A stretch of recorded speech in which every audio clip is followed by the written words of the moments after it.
جس پارٹی میں ابھی آیا ہے یہ لوگ اس کی تعریف نہیں کرتے تھے، اس کو برا بھلا کہتے تھے، لیکن جب اس پارٹی میں آیا تو اب اس پارٹی والے بھی اس کی تعریفیں کر رہے ہیں۔ پہلے تو اس کی تعریفیں نہیں کیا کرتے تھے، برائیاں بیان کیا کرتے تھے، اب ان کی پارٹی میں آیا اس کی تعریف کر رہے ہیں۔ پتہ یہ چلا بندہ جس پارٹی کے ساتھ تعلق رکھتا ہو، جس پارٹی میں رہتا ہو تو لوگ اس کے گن گایا کرتے ہیں، لیکن کمال خوبی یہ ہے دشمن بھی کہے میں ہوں تو اس کا مخالف، لیکن اللہ نے جو اس میں خوبی رکھی ہے کائنات میں وہ اللہ نے کسی اور میں نہیں رکھی ہے۔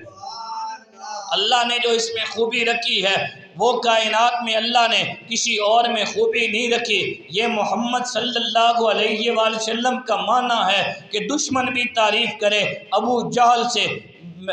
ایک صحابی رضی اللہ عنہ بدر کے میدان میں اس سے پوچھتے ہیں ابو جہل سے کہ یہ تو بتا تو جس محمد صلی اللہ علیہ وآلہ وسلم کا مقابلہ کرنے کے لیے آیا ہے، تو جس محمد صلی اللہ علیہ وآلہ وسلم کے سامنے 1000 کا لشکر لے کے آیا ہے، یہ بتا تو صحیح وہ ہیں کیسے؟ تو ابو جہل کہتا کیا ہے؟ وہ کہنے لگا کہ یہ علادہ بات ہے، اس میں کوئی شک نہیں، میں نے ان جیسا دیانت دار دنیا میں دیکھا نہیں، ان جیسا شریف میں نے دنیا میں دیکھا نہیں، ایسا اخلاق ہے کہ ان جیسا اخلاق کسی کا نہیں، ان جیسا کردار کسی کا نہیں۔ مکہ میں نبی صلی اللہ علیہ وآلہ وسلم کو صادق اور امین کہا جاتا ہے، آپ سے بڑھ کے نہ مکے کی دھرتی پہ کوئی صادق اور امین ہے، نہ مدینے کی دھرتی میں کوئی صادق اور امین ہے، بلکہ ابو جہل کہنے لگا اگر میں یہ کہوں کہ محمد صلی اللہ علیہ وآلہ وسلم پوری کائنات میں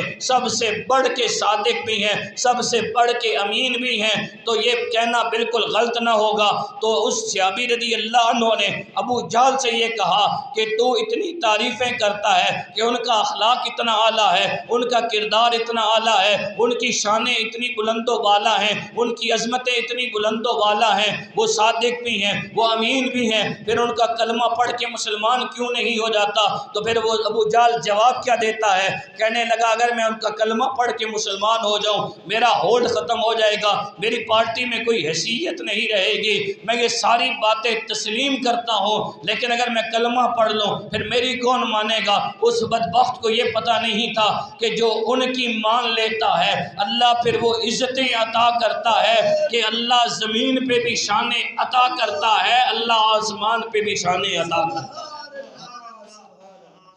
بلال حبشی رضی اللہ عنہ حبشہ کے رہنے والے ہیں، میرے نبی صلی اللہ علیہ وآلہ وسلم کی مان لیتے ہیں، اللہ نے پھر وہ مقام اور مرتبہ عطا کیا، چلتے زمین پہ ہیں، چلنے کی آواز عرش بری پہ میرے اور آپ کے نبی صلی اللہ علیہ وآلہ وسلم خود سنتے ہیں۔ وہ بلال حبشی رضی اللہ عنہ میرے نبی صلی اللہ علیہ وآلہ وسلم کا کلمہ پڑھ کے مسلمان ہوتے ہیں، میرے نبی کے دامن سے وابستہ ہوتے ہیں، پہلے کوئی جانتا نہیں تھا، پہلے کوئی پہچانتا نہیں تھا، اب اللہ نے مقام وہ عطا کیا، میرے نبی نے فرمایا ابو بکر آج آپ نیچے، عمر آج آپ نیچے، عثمان آج آپ نیچے، علی آج آپ نیچے، طلحہ زبیر دیگر صحابہ کرام رضوان اللہ عنہم اجمعین آج آپ سارے نیچے۔ بلال حبشی رضی اللہ عنہ کو حکم دیا، کہا بلال آپ بیت اللہ کا جو چھت ہے اس کے اوپر چڑھ جائیے،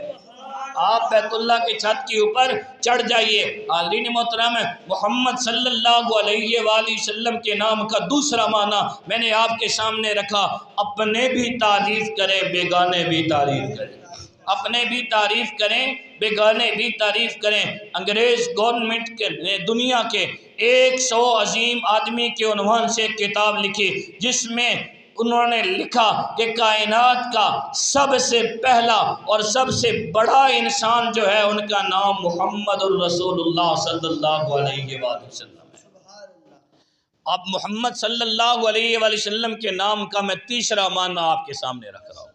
محمد صلی اللہ علیہ وآلہ وسلم کے نام کا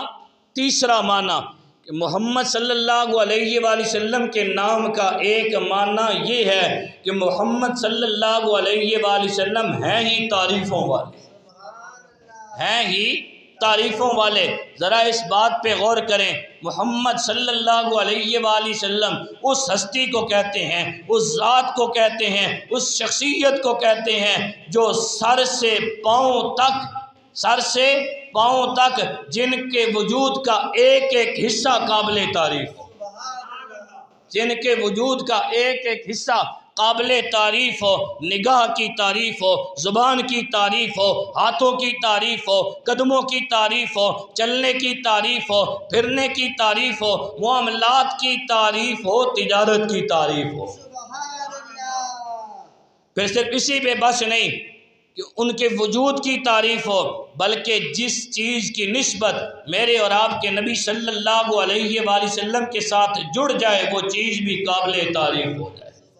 وہ چیز بھی قابل تعریف ہو جائے۔ اگر میرے اور آپ کے نبی صلی اللہ علیہ وآلہ وسلم مکے کی دھرتی پہ آ جائیں، مکہ قابل تعریف بن جائے، میرے اور آپ کے نبی صلی اللہ علیہ وآلہ وسلم مدینہ کی دھرتی پہ اپنے قدم مبارک رکھیں، یثرب تھا تو مدینہ منورہ بنا، مدینہ منورہ قابل تعریف بن جائے، میرے اور آپ کے نبی صلی اللہ علیہ وآلہ وسلم بیت المقدس میں جائیں، بیت المقدس قابل تعریف بن جائے، وہ حلیمہ کی جھونپڑی میں جائیں تو حلیمہ سعدیہ رضی اللہ عنہ کی جھونپڑی قابل تعریف بن جائے، وہ حضرت ابوبکر صدیق رضی اللہ عنہ کے کندھوں پہ آ جائیں، وہ کندھے قابل تعریف بن جائیں، وہ اماں عائشہ صدیقہ رضی اللہ عنہ کے بستر پہ آ جائیں، وہ بستر قابل تعریف بن جائے، وہ حضرت خدیجہ الکبریٰ رضی اللہ عنہ کا مال لے کے چلیں، وہ دولت قابل تعریف بن جائے، جس شہر میں قدم رکھیں وہ شہر قابل تعریف بن جائے، جس لباس کو زیب تن کریں وہ لباس قابل تعریف بن جائے، جن کے ساتھ یاری لگائیں وہ یار قابل تعریف بن جائیں، جہاں رشتہ دیں وہ رشتہ دار قابل تعریف بن جائیں، جن سے رشتہ لیں وہ لوگ قابل